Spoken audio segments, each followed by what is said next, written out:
পুত্রবধূ খুনের ঘটনায় পুনর্নির্মাণ করলো মিনাখা থানার পুলিশ।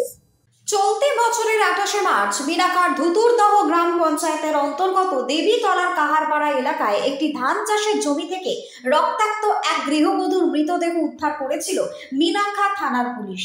আর সেই ঘটনার তদন্তে নেমে মিনাখা থানার পুলিশ জানতে পারে ওই গৃহবধূর নাম রিজিয়া খাতুন। তার বাড়ি বসিরহাটের ব্যাংপুকুরিয়া এলাকায়। স্বামী পরিত্যক্তা ওই গৃহবধূ বাপির বাড়িতেই থাকতেন। তিনি বিভিন্ন জায়গায় পরিচালিকার কাজ করতেন। অভিযোগের ভিত্তিতে তদন্তে নেমে মাটিয়ার উত্তরঘোনা এলাকার সিরাজ মণ্ডল নামে এক ব্যক্তিকে গত বৃহস্পতিবার গ্রেপ্তার করে মিনাখা থানার পুলিশ।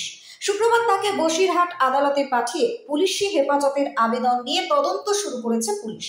মিনাখা পুলিশ সূত্রে জানা গিয়েছে যে গত কয়েক বছর আগে মাটিয়া থানার অন্তর্গত উত্তরঘোনা এলাকার সিরাজ মণ্ডল নামে এক ব্যক্তির সঙ্গে তার পরিচয় হয়।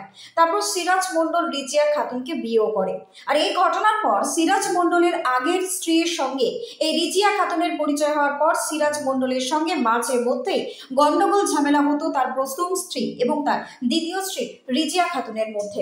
আর সেই গন্ডগোল ঝামেলার জেরে সিরাজ মণ্ডল বসিরহাট থেকে রিজিয়া খাতুনকে মোটর বাইকে করে নিয়ে আসে কাহারপাড়া এলাকায়।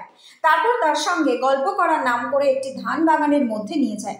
সেখানেই তাকে মাথায় হাতুড়ি দিয়ে একাধিকবার আঘাত করে খুন করে। আর সেই ঘটনার পর সিরাজ মণ্ডলকে ওই কাহারপাড়া এলাকায় নিয়ে যায় পুলিশ খুনের ঘটনার পুনর্নির্মাণ করার জন্য।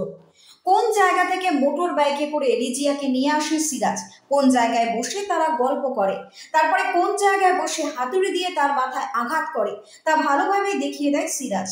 যে হাতুড়ি দিয়ে গৃহবধূকে খুন করা হয় সেই হাতুড়িও পুলিশ উদ্ধার করেছে।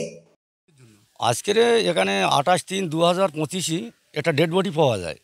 সেই মহিলা ডেড বডি পাওয়া যায়। ওই ডেড বডিটা পাওয়া যাওয়ার পরে মহিলাকে নিয়ে যায় এখানকার মিনাখা থানার পুলিশ। নিয়ে যাওয়ার পরে তদন্ত করে দেখা যায় সেই আসামিটা এই মুহূর্তে ধরা পড়েছে। সেই আসামিটা কিভাবে মারলো, কি সত্যিকারের ও মেরেছিল কি না, তার স্পটে পুলিশ ফের তদন্ত করেছে।